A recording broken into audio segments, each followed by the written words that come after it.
Hello, everybody, and welcome to a special episode of Tales from the Fandom. I have a returning guest with me today, and I am so excited because we are talking about one thing and one thing only, and that is the Fellowship of the Ring movies. And I have Emily. You might have listened to her episode about 3 years ago. And Emily, there's something that I have to ask when it comes to the Fellowship of the Rings movies, and it honestly shocked me when you posted it on Instagram. You had never seen them. These movies have been out for 20 years, and you had never seen them. What's Yeah. up with that? I kind of it's not that I missed it. I saw that they had come out, and at the time, 20 years ago, I was one of those cocky 20-year-olds who's like, "Well, I don't wanna see the movie unless I've read the books." And I could only read The Hobbit 3 times. I'm saying this in, like, my snotty 20-year-old voice. I could only read The Hobbit 3 times, and then every time I tried to start the the trilogy, I just couldn't get into it, so I had almost no interest in seeing the movies. I was like, "You know what? Make a Hobbit movie, maybe we'll talk." And then they did, and I still haven't seen that one either. I'm a terrible human. uh, But I did finally see the movies this year. I'm so excited about it, to talk to somebody about it, because it was a trip. It was definitely a fun little, 13, 14-hour escapism journey. well, I will say the Hobbit movies aren't the best. They added a lot of stuff to it, but we're not here to talk about that. I was gonna ask you about that, but yeah, like, should I see the Hobbit movies after I've seen this? But maybe we'll talk about it at the end. We could wrap that up at the end. Yeah. But when you posted on Instagram that you were going to watch it, the first thing I did was Oh, you reached out and you were like, "You gotta come on my show and talk about it." there are very like there are times where somebody just hits that like itch of, oh my gosh, I have to talk to you about this whenever you're done. And that was like one of the things where I've been waiting and watching your stories and on the like watching the Instagram stories and the posts and your social media stuff. I'm like, okay, she's going to get through it. I know she's going to get through it. She's finished Fellowship. Okay, like we're getting somewhere. And then literally, like, we're recording this April 5th. I think it was like what, April 2nd that you finished it, and I was Yeah. like, I need to talk to you. And that was so smart because with all the characters and all the names and everything that happened in those movies, that it took about a month for me to watch because of everything. We split it up into almost a mini series type in 30, 40-minute segments. There's so much to keep track of, but right now it's still so fresh in my head, and I'm so happy to have somebody to talk to about it. And also anybody who's listening who is just like, "Oh my god, I don't wanna hear this newbie talk about Lord of the Rings. She's gonna screw it all up." I'm so sorry in advance. I have a cheat sheet with me of names, so I hope I'm not gonna mess up anybody. I have my own little mnemonic devices like Arwen, daughter of Aerosmith. Like, that'll help me remember. We got it. Okay. So I apologize in advance when I mess things up, everybody. Orcs and Urukai look the same. I'm very sorry. I'm going to mess that up too. But Well, I guess my first question is, and this is probably, I guess it might even be a loaded question. Did you like it? Did you like the trilogy? I did. I liked it a lot more than I thought I would, to get into all the epic journey parts of it. And New Zealand, as everybody has said, is so gorgeous in the movie. If nothing else, you're looking at the scenery, just, "Oh, this is so pretty," and all that stuff. And then, the bad guys come in and the orcs are just uh, by the last movie, I was so tired of looking at orcs. I looked over at my husband. I'm like, "I'm so sick of them. They're just so ugly and there's so many of them and I want to see pretty New Zealand more. Let's go back to the Shire." But yeah, it was great. It was so fun. I think I cracked my husband up. He's seen them many times and he watched with me. He was the same as you, as, "Wait, you haven't seen this?" And it was one of those things I never mentioned in our marriage. We've been together for almost 10 years and I just never mentioned that I never saw Lord of the Rings because I knew what would happen. I knew as soon as I said it, like, that's it. We can't watch anything else. Put everything else on hold. And it did. And I was finally like, you know what? It's March. It's the last, like, ending of the winter. We still have to stay inside. Let's sit down and watch something that'll keep us in our seats for a while. Might as well watch 14 hours. And we did watch the extended editions. I did ask for suggestions online of, hey, I'm watching these for the first time. What do you suggest? And a lot of people did say watch the extended editions. And I did. So very happy about that. I Yeah, suppose, I guess, because my husband did say there's more Mary and Pippin in the extended editions. So that's where my heart was. That and Sam. Oh, I love Sam so much, 100% the whole way through. Samwise, number one character for me. Like Frodo, cool, whatever. But Sam, I just want a shirt that just has Samwise face on it. I love Sean Astin so much. of course I would have asked about your favorite character, but you answered it. Yeah. Um, yeah, I, as far as the movie watching experience goes, I always tell people it's really the extended editions because they add so much to the movie, not just an extra 15 or 20 minutes to the movie, Oh, but it was like an extra hour to each one.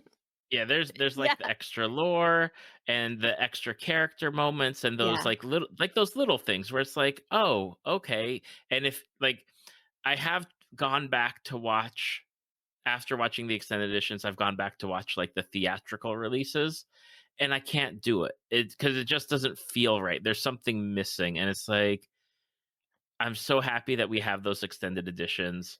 Yeah. Um, I have the 2 sets. I've got, like, the original box sets when they came out, and then I have, like, the Blu-ray tiny set because I need obviously a Blu-ray version to watch and have a nice clean copy. It's beautiful. That is a movie that well, those are movies that I would definitely go for like the high quality HD 4K Mhm. type of experience for. And I was actually saying it would be nice if they were re-released into theaters when that's a thing again and you could have a whole day to watch the extended editions and like get that surround sound and really experience that. I'm sure there are, days where they have those, but I mean, I don't like those are theater movies. Yeah, there's no doubt that, like, watching that in the theater is a different experience than, watching it at home. Although, now I'm definitely more comfortable at home than sitting in a theater for 4 plus hours. Yeah, that's the other thing is we were able to pause it, and go to the Yep. bathroom, and talk during it too. Because there are some points where actually it was funny, the whole love triangle with Arwen and Éowyn and Aragorn, I had no interest in. I was actually so annoyed. I was like, "Éowyn, there's a war going on, and you're busy with your little hormones getting all up on Aragorn, who's clearly like, no, not interested. Do you know I have an elf Liv Tyler like waiting for me? Like, no, Eowyn, not the time. She was awesome. Don't get me wrong. She like came back in the third movie for me. But those first two movies where she's just like, oh, the end of the world might come, but I'm so crushing on Aragorn. I just had no patience for it at all. I was like, ah, these two again. Every time they came on screen. Oh my goodness. I'm listening. Like, I want to ask you questions, but I just want to see like where you go with with what Oh, I you have opinions. I have so many opinions on like Eowyn is great. She really like came back in the third movie. I was so happy. I feel bad giving spoilers, but I'm happy with who she ended up with. As soon as like they showed her and Faramir on screen, I was like, oh, Eowyn, him. He's single. That could happen. Like I was all like, oh man, we could have had this before, and there couldn't have been the whole like Aragorn's never gonna go for you, Eowyn. Just get over that. Like, come on, just go do your thing. Anyway. It's Middle Earth matchmaking with Emily. I know, it is Middle Earth matchmaking, and yeah, I was so happy when she finally had, like, okay, good. Her little quest to find true love. Was that actually, my husband couldn't remember if that was in the books or if that was more like a movie thing. Do you know? For which For the storyline love are we going? triangle type thing. I think it is there, but the key thing is, and it's not really in the books, is that Arwen is almost not in the books at all. Yeah. Like that, and that's the big thing, and that's what when she showed up in certain scenes, it was like she's not supposed to be there. That's supposed to be somebody else. Oh, she's not supposed to be doing this. That's supposed to be somebody else. A lot of it was pulled from like the actual appendices of Return of the King, and they like filled in spots so that way they could build out a character. But then also they just took out certain characters and were like, here's Arwen. Um, so it really wasn't much in the books versus it. They made it more like movie ish. That's what it seemed like. That's what Mark was saying. He's like, I don't even think it was that big. And one of the memes I saw was a joke about teachers giving tests on Lord of the Rings and being like, make sure to add all of Arwen's brothers to the test because they're not in the movies at all if you're talking about the books. So I'm assuming a lot of that was like her brothers and other characters who are maybe in the books, maybe named once or twice, and then you never hear from again. Yeah, pretty much. That's pretty much how it is. Is that Arwen shows up on occasion. I think Arwen is the one who delivers the sword to Aragorn in Two Towers, like the reforged sword. I believe she's the one that brings it to him, Not not Elrond. not Elrond. Oh, Elrond. Don't even get me started on him. Just letting Ilsador just walk out, just be like, "No, I'm not gonna throw the ring in." He's just like, "Oh, okay, yeah, walk past me, and as you're leaving the cave, I'm gonna yell stop." Like, what? That he's an elf. He should have like foreseen this guy not being able to destroy the ring and just, push him in with the ring. There are so many like little plot holes. Oh, Gandalf's eagles? Of course, it's always the What the Eagles. where the hell were they for this whole trilogy? Like, they could have been so useful.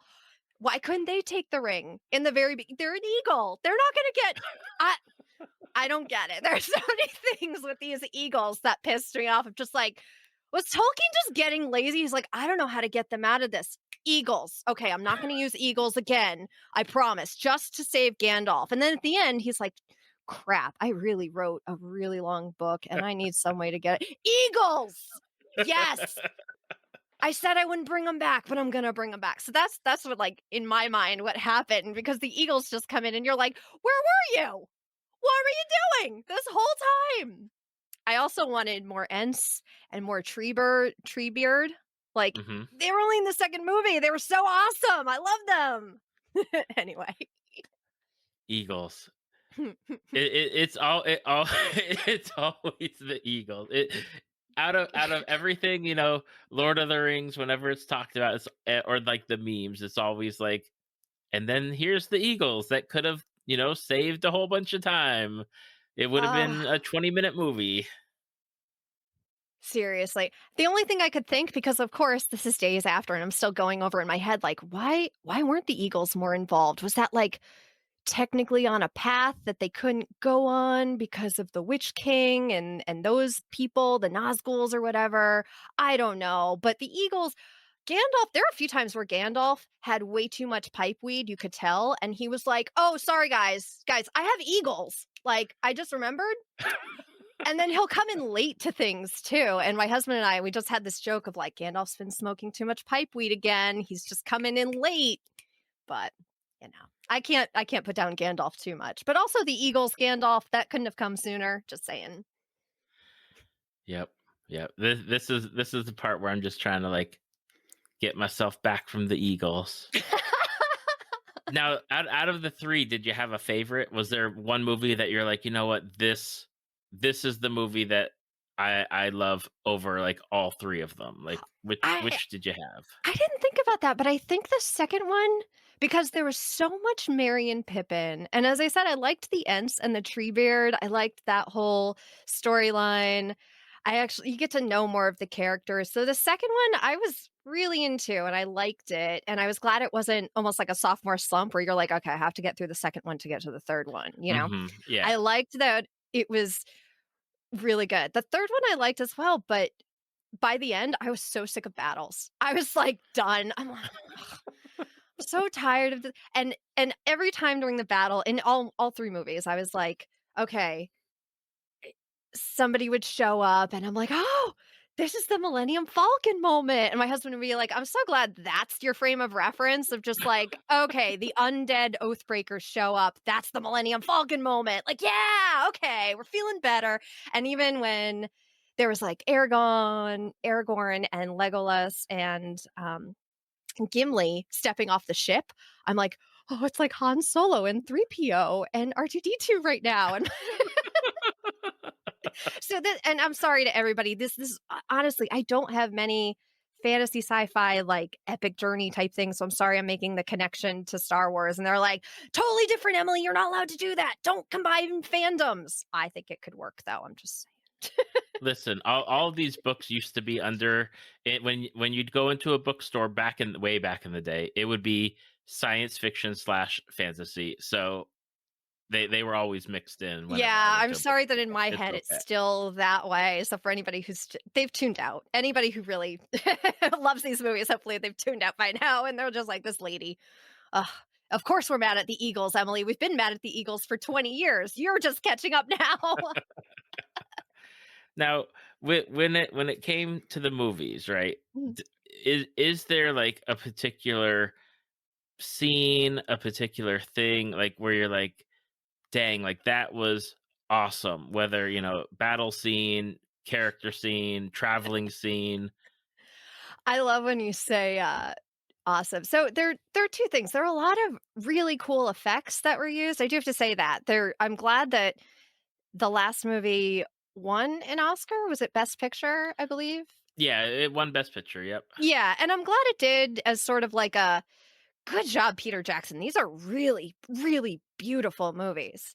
But I will say the scene that made me the happiest, like in my little humble heart, was at the end of the second movie when Merry and Pippin they find the big storeroom full of food and all the pipe weed, and they're like, "Oh, we've done it!" And I'm like, "We could just stop the movies right here. I want to hang out with Merry and Pippin. This is my jam. This is how my movies end." We got it.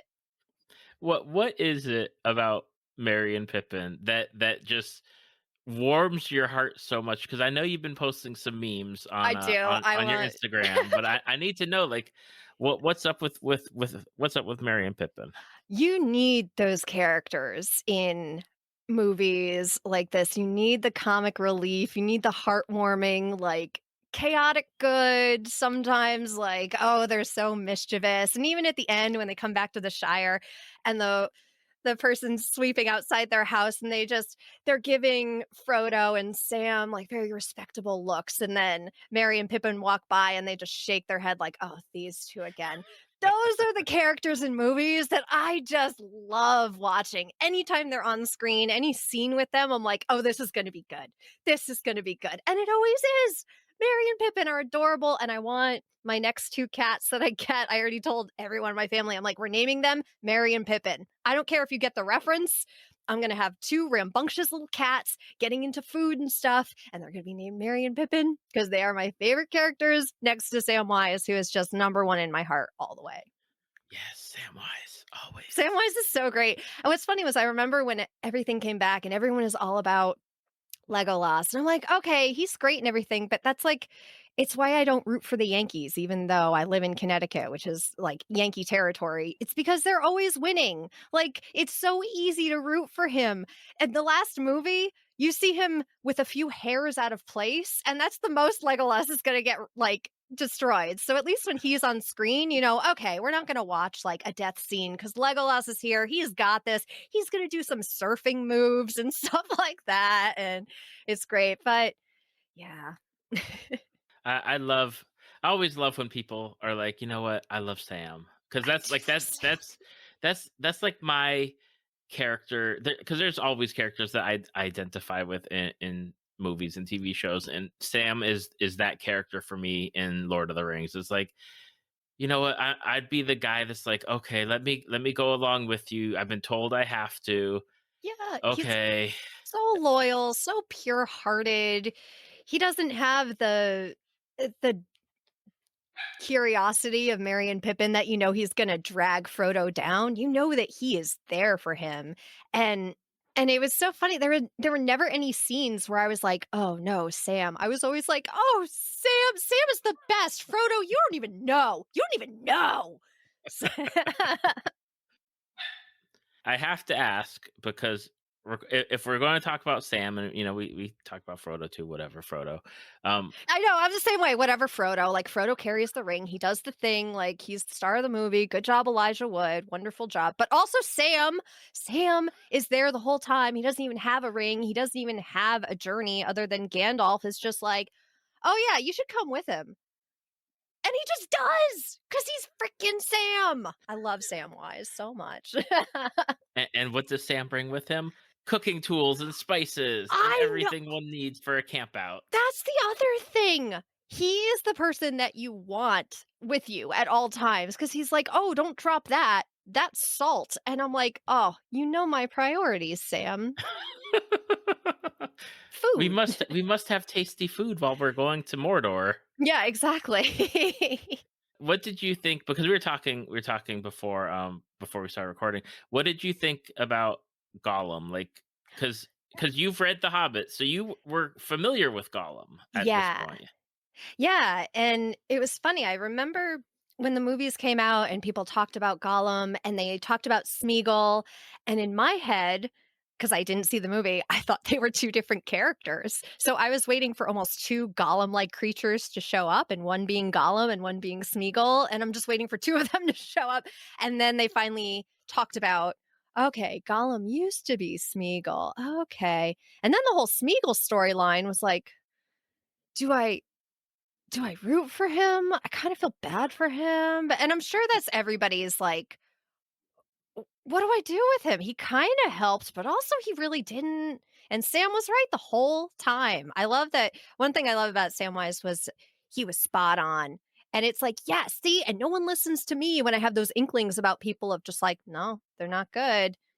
And I got that, Sam. I was on Sam's level for that. Absolutely. And again, we were talking before we started recording.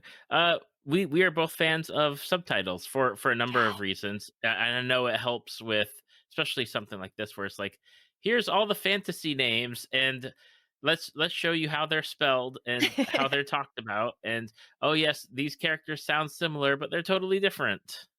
Yeah, the subtitles really helped get a lot of that nuance, and we were talking before the show about how I learned to love subtitles, especially on shows and movies that aren't in my native accent or my native language or anything like that, uh but yeah, that movie I watched those movies with subtitles, and it really does help explain who everybody is and what's going on. And with so many names, I talked about the mnemonic devices I needed to remember, like Arwen and Eowyn and Eomer, and it reminded me back in elementary school, or actually high school, I had a literature teacher, and she's like, "Look, the books that you're reading as you're getting older, they're going to have more and more characters to keep track of. If you can, write a list of them down and remember how they're related to everybody." And for these books, that would be one of the things that I would probably have to do if I read it. For the movies, luckily, I have a cheat sheet, as I said, but those names are still really hard. And whenever I'm like, "Oh, are they going to Mordor or Gondor? Okay, so they got to Mordor. Are they done? Oh, they have to go in Mount Doom too." And I remember in The Hobbit, there was that map, the book Yep. itself. There was the map. And I assume in the other books that there are the maps so that you can look at it. And I loved at the end of the movie, they showed their actual journey, or the movies, they showed their actual journey on the map to all those places where you're like, "Oh, yeah, we did go to all those places. That was a long journey. Hmm. Thank goodness for the Eagles to bring us back at the very end, but okay, that's fine. They served some purpose."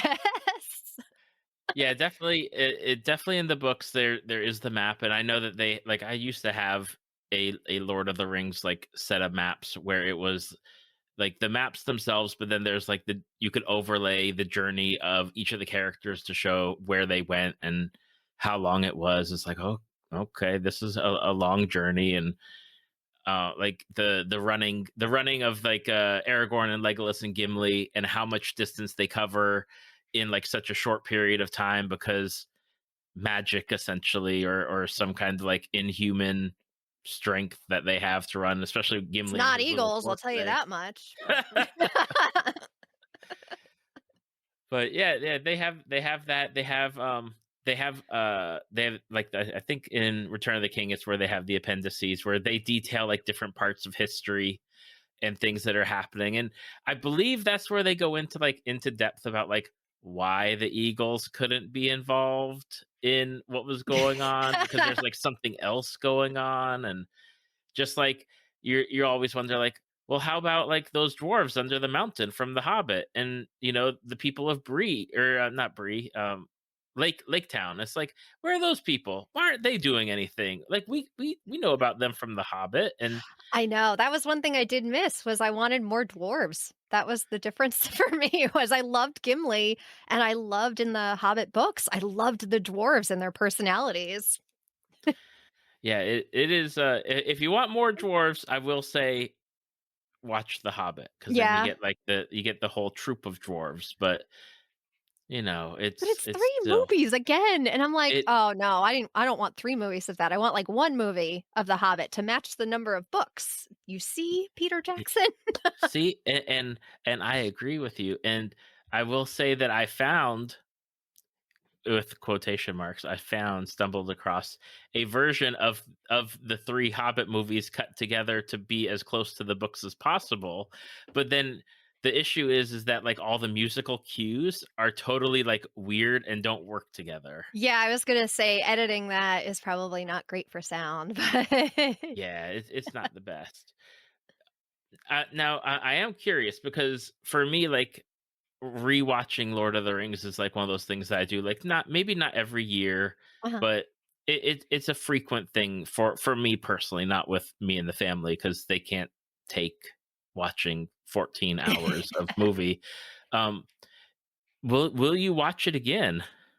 So my husband and I were talking about this. He was one of those who watched it on a regular basis years ago when they came out more, and he hadn't watched it in a few years either. And we were thinking when our kids get a little older, we're hoping they're going to want to see them, and that's when we'll probably watch them again. I don't know if I would sit down and do a big watch of them. I don't know. Maybe if it were something like a theater release, I don't know. It depends. It does Okay. depend. But I would like to watch it with my kids at some point and see their reactions too. And I know my kids will be like, "So about the Eagles." And I'll be like, "I know. I know." I'm going to title this episode "Emily Talks About Lord of the Rings and the Eagles." Yeah. Where are the Eagles? Where are the Eagles? The Eagles have shown up more in this episode than they did in the entire 14 hours of the movies, in which they would be very, very useful. I'm just saying, but Ju- okay. just a little bit. Just, that whole, they wouldn't have to try climbing up the mountain. They wouldn't have to go under the mountain. They, No, only those Nazguls can fly, and, like, apparently the Eagles can kick their butts. So, wow, Gandalf, maybe, again, just slow down on the pipe weed when planning a war. Just saying. Just Now I mm. I know you I know you broke the movie watching experience up into chunks, okay? So you had like the 30 or 45-minute segments of the movie. Yeah. Was there somewhere in that time where you like, just 5 more minutes, just 10 more minutes? Was there something where you like, okay, I've just got to see what happens next? Oh, it was funny at the end of, I believe, the 2 Towers, toward the end of it, so we pause it because it's like, "Okay, our lunch hour is kinda over, maybe we should," because we were watching it on our lunch hours, my husband and I, we would get lunch and, we both work at home, and on our lunch hours, it was just a nice thing to put on in the background, and there was one day when we did that, and we got to the end of something, and, we paused it, and we saw that there was another 40 minutes left, so we're like, "Okay, we'll save this for tomorrow." And I'm like, "Well, I don't know, let's just see what happens." And so we keep playing it, and it turns out it's only another 7 minutes until the end of the movie, but the rest of it is credits, and we didn't realize. So I was really happy that I was like, "No, let's just keep watching it for a little bit while longer." Because the next day, if I came and I pressed play on it and just had 7 minutes and then credits, I would have been so mad and been like, "Aw." That was really the only time, but it was really nice that it was broken up into nice mini-series chapters almost where you could pause it. As soon as it cut to a scene of like, okay, people are traveling again. This is a good time to pause it because they're just going to establish more things. So we would get to the end of some arc and go to a traveling piece and then pause it for the day. So it was nice to break it up. If anybody is intimidated by 13 hours of of them. It's a good suggestion. I kinda wish I had known that beforehand that, like, I could break it up much easier because I was worried about breaking it up and losing track of things, but there are so many people, and there's enough stuff online to look up when I did lose my Mhm. place, so it wasn't bad. Yeah, I always there are times where I'll be searching something up on Wikipedia, and I will inevitably fall into the Tolkien wormhole of, well, let me click on this and read about this, and up, okay, now I've gone like go from Gandalf to like Radagast, and now Radagast to like the other wizards, and it's like you just keep going, and it's you find yourself like an hour later of like, oh, okay, well, I've learned so much more than I ever expected. I did that actually prepping for this because right before coming on, I read a summary just to make sure I had everything in my head, a summary of the movies on Wikipedia. And so all these things are in blue little links that I want to click on to find out more about it. I'm like, oh, yeah, and that happened. And I think one of the most interesting rabbit holes I fell into was looking at casting and who they were Mhm. casting for or who they were looking to cast, especially for Gandalf, because there was talk of Morgan Freeman and Christopher Plummer.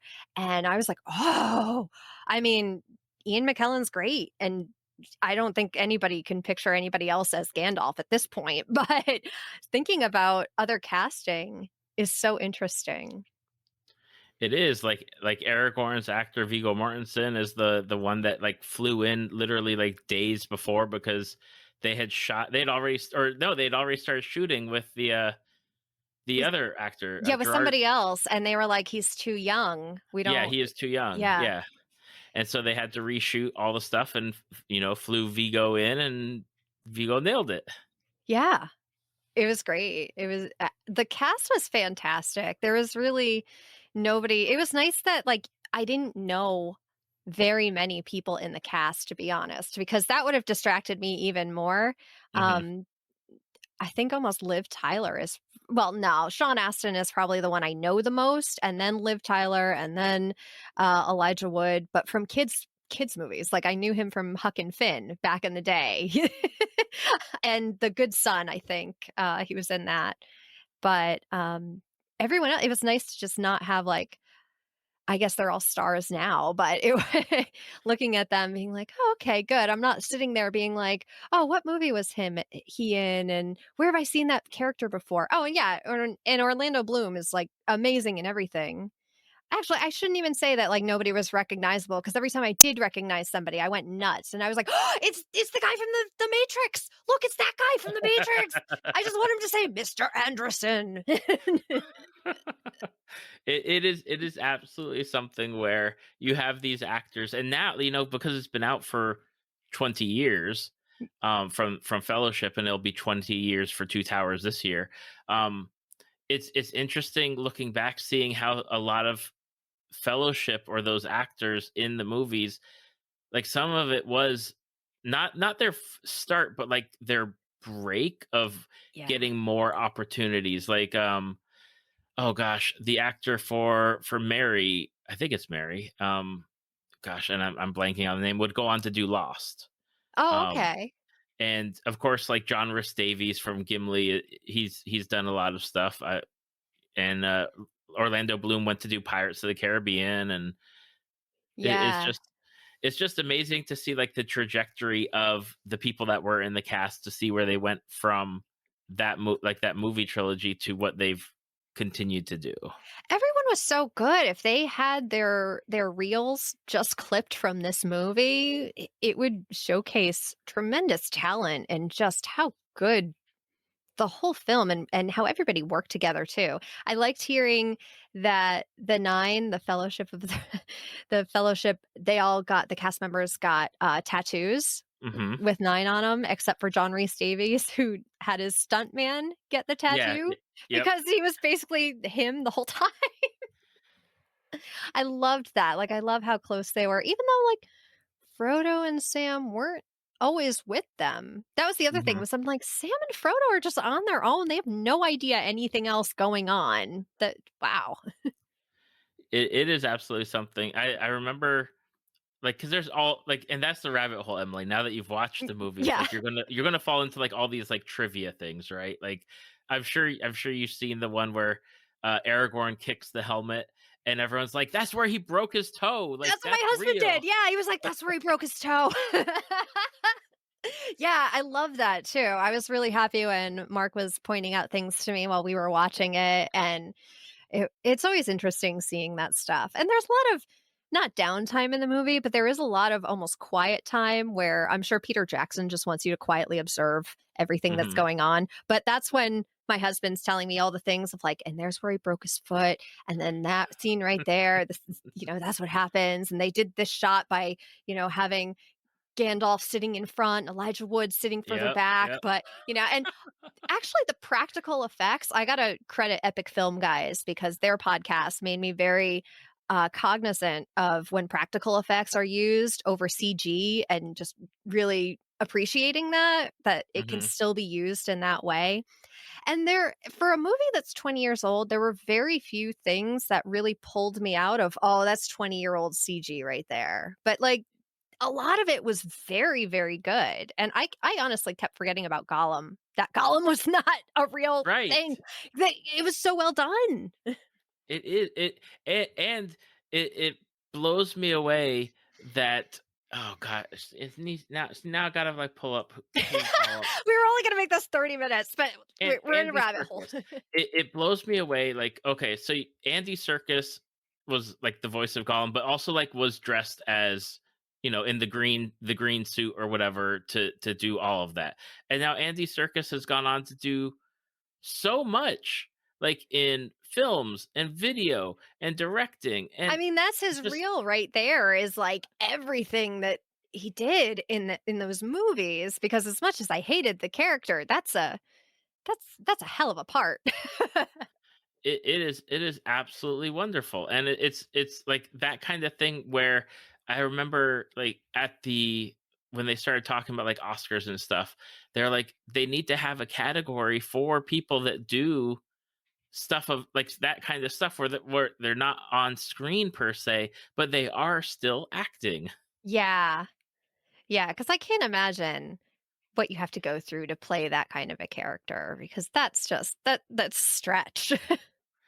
It is wonderful. I was going to ask.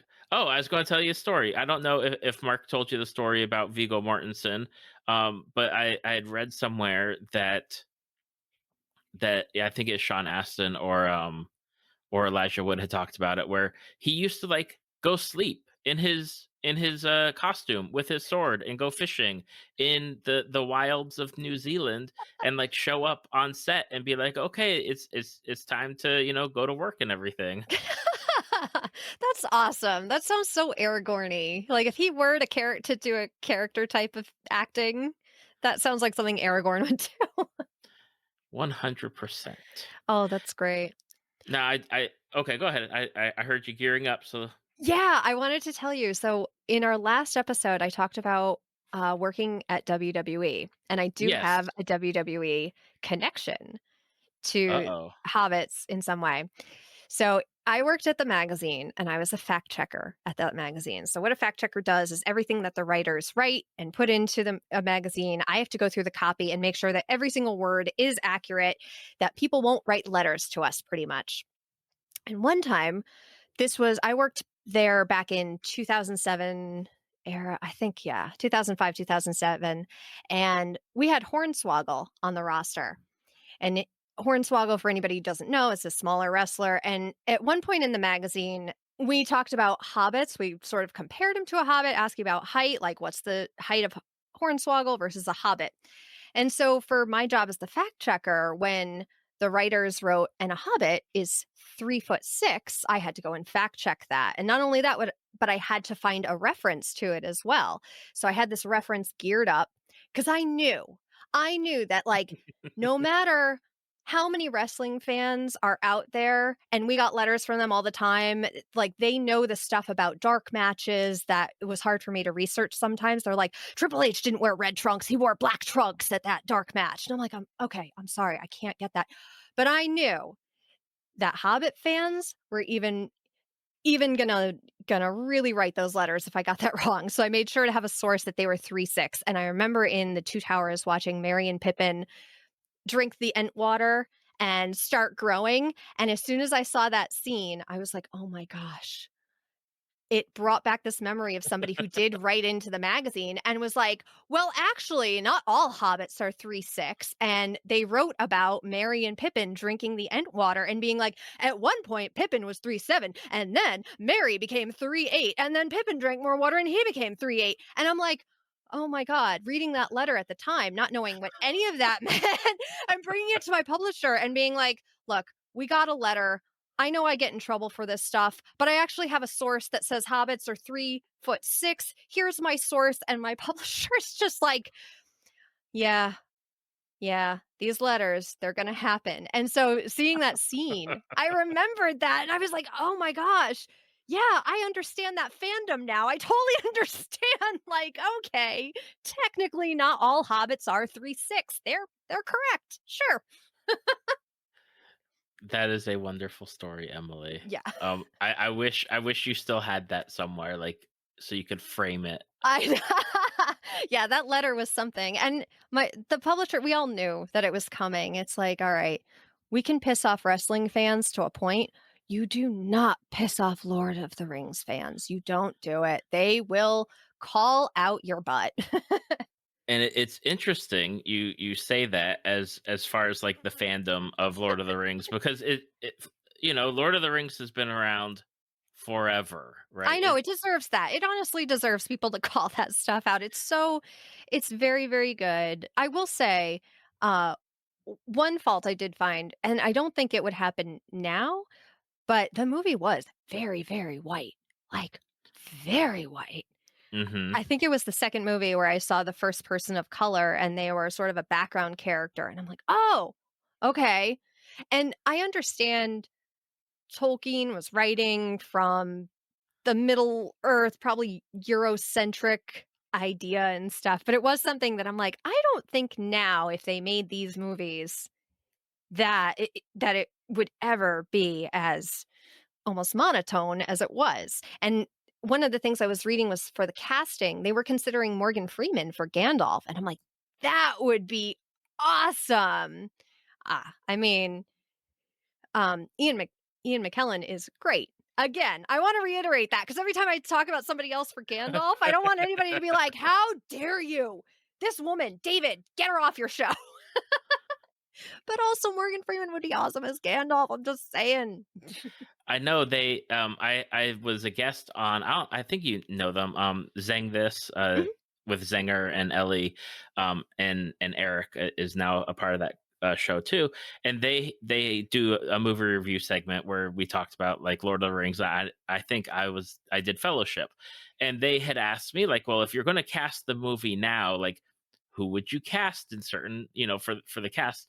And so I went through and I had like this huge cast list of characters. And I remember like I had Michael B. Jordan, I think, as like Legolas or Aragorn or somewhere around there Oh, for he'd like be that. so good as Legolas, I could see that. And I just like it, I had totally diversified the cast to like a good range of like everybody, because Yeah. there's so many good care so many good actors out there that you can easily swap out for a lot of these roles and still Yeah. get a really good movie. But I was going to ask, because you bring that up, and I made mention that this fandom has been going for like years and years and years, is that the Amazon show Mhm. is coming this year. Like, it is, I can't, it's hard to believe. I don't know when it comes out, but I believe it's this year, for the Amazon Lord of the Rings series. And that has a very diversified cast. Nice, And good. I'm curious, is that something that you're going to watch? Like, do you watch like current shows when they're on, or do you like tend to like chill and wait for them? Yeah, I'm a chill and wait kind of person. I need recommendations to me because whenever I've turned something on randomly and I'm like, "Oh, this looks good. This looks like something I would like," and I haven't watched the trailer or anything, I'm just like, "Oh no, my decisions are poor. I make bad decisions. I can't do this." And it's never good. And it's like, "Oh, this sounds so ridiculous. Of course I'm going to love it." And I don't. So I usually wait for recommendations. So I'm probably going to wait and see what people say about it. That sounds terrible as soon as I say it out loud is I'm gonna wait and see what other people say about it. But for something like that, where I'm not necessarily excited for it, I like it a general amount at this point. Yeah, I'm gonna see what you have to say about it, David, actually. I'm gonna wait and see what you say. Yeah, you'll have to wait to see what I say because I don't have access. Well, I have access to Amazon, but it's not on my computer because I don't have the Prime. I'm not the Prime holder of it, unfortunately. So I'll have to wait and chill on that. Yeah, I'm ready to see it. I'm excited. Oh, you know what? I found my list. I found my list of who I would cast in Lord of the Rings, and Yeah, I wanna hear this well, actually. all right. Frodo Uh-huh. is Tom Holland. Okay, yeah. Yeah. Samwise would be Josh Gad. Oh, crap, that would be so good. That would be really good, but also Sean Astin, like, forever Sam, but yeah. I But know, I Josh Gad know. would be fantastic. Pippin as a Gatton Matarazzo from Stranger Things. Okay. Mary is Joe Keery, who plays Steve from Stranger Things, because they just have like that good dynamic together on Stranger Oh, Things. nice, okay. Gimli would be Jason Momoa, I would love to see how they would do the effects for that to make him seem shorter and stouter. right? He's got that broad build and like the beard Yeah. and everything, but just making him that a dwarf size would be Yeah. something. I mean, you'd have Uh, to get Michael B. Jordan on stilts or something, like, next to him playing Legolas. yep, Michael B. Jordan as Legolas, Yeah. Oscar Isaac as Aragorn, Oh, okay. Yeah, that's good. Chris Hemsworth as Boromir. Yeah, I was gonna say one of the Hemsworths. Like, it's gotta be in there somewhere. Oh, Boromir. I was so happy to finally get that meme that's been going that for 20 years of just Boromir going, "One cannot just walk into Mordor." And the worst thing is I've used that meme so many times, and I've never seen the movie, but I'm like, "It's such a good meme, though. I don't know who this guy is. I'm just gonna use the meme." I was so happy to finally get that meme. I've got Elrond, and this was prior to the actor's passing, but Elrond I had Chadwick Boseman, Mm. Gandalf as Sam Elliott, Yeah, Sam Elliott would be good. Oh, and that would be then fun. J.K. Simmons as Saruman. Oh. I But I love like, J.K. Simmons and everything. I could see him as Saruman for sure. that was just me like just pulling together people like in the correct age range and trying to work it out.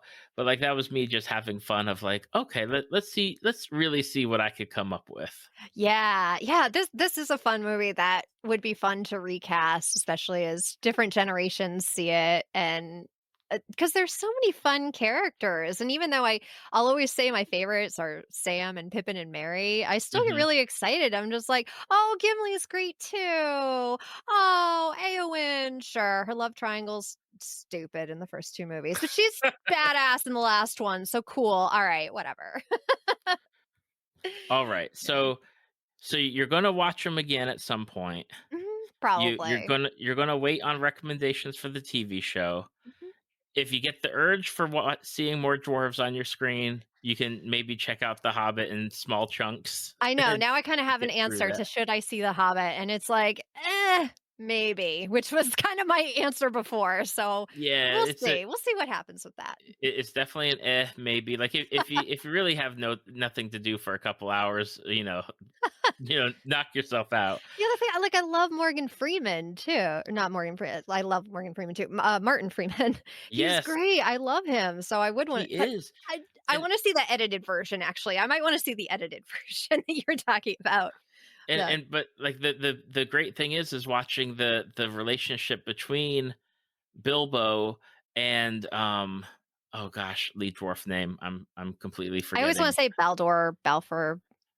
Is that or no, he was just the stoutest one, I think. But yeah, I think that's Bomber. Thorin Oakenshield. Yes, it's a Yeah, he like it's like a wonderful dynamic. I love them both together. I love the dwarves, like how they did each one differently, like with the costumes and the way that they're represented. But they really didn't like stay on them too much. They stayed on Thorin. They stayed on Martin Freeman as Bilbo, photo, and yeah. Gandalf was there doing his own Gandalf stuff and showing back up as he does with the Hobbit, disappearing and coming Was back. it Ian McKellen again? Yeah, it's Ian Oh, McKellen, nice. and Okay. then they brought back Orlando Bloom to be Legolas, even though he's not in The Hobbit at all. They Yeah, brought him back. you just got a WTF look from me of like, "Wait, what? No, he's not in those books, but Yeah, okay, sure, yeah, Legolas, sure. He's just yeah, everywhere." exactly. Like they're just like, oh, it obviously needs more Legolas. Did Like, they bring back Gollum? The same actor? yeah, yeah, Oh, cool. they had him.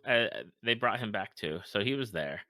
Nice. Um, so yeah, I don't want to keep us going any longer because I feel like we've talked Yeah, lot, and I know inevitably, like, I'm gonna say something, you're just gonna be like, "Eagles. Eagles. Eagles." I can't I'm trying not to swear, but I just wanna be like, Eagles.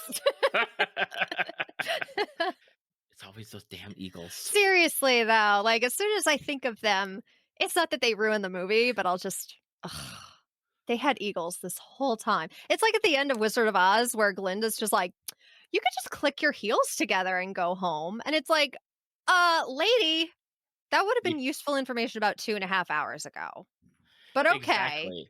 Okay. Exactly. It's like that thing from Wedding Singer or whatever, it's like, "You coulda told me this, like, 2 hours ago." Yeah. But Exactly. now, Emily, for people that don't know, you do a lot of stuff in the realm of podcasting and Mhm. podcasty goodness. So where can people find you? What are you up to? What's going on? Yeah, I'm doing a lot of different stuff at this point. I'm still in podcasting, doing editing and consulting. So you could find all that stuff over at epodcastproductions.com. And if you want to follow me, I'm mostly on Instagram, honestly, roller skating, just being myself, showing off the shows I like to watch and having fun connecting with people and making great online friends like you, David. So I'm over at Emily Peck Prokop over on Instagram. Friends with Friends me. with you. I love our friendship. It's so it was so fun posting that and saying, "Hey, I'm watching these movies," and having you check in with me so often. And it was nice too because I knew somebody was excited about it. Because I think when you watch movies like this, you watch these epic movies, these big blockbuster movies. If you don't have somebody to talk about them afterward, what do you do? I don't know. So I'm so happy to be able to have this conversation and to have this to look forward to too of like, all right, I don't have to get all of my damn the Eagles out at my husband. I got to save some for the show because I am not happy about these Eagles. Yeah. So thank you for having me. This has been a blast. Thank you for listening to Tales from the Fandom. Subscribe to us on iTunes or your podcast app of choice. Follow us on Facebook at www.facebook.com/Tales from the Fandom to see photos, links, leave feedback, and check out upcoming guests. If you'd like to be a guest, email David at talesfromthefandom@gmail.com.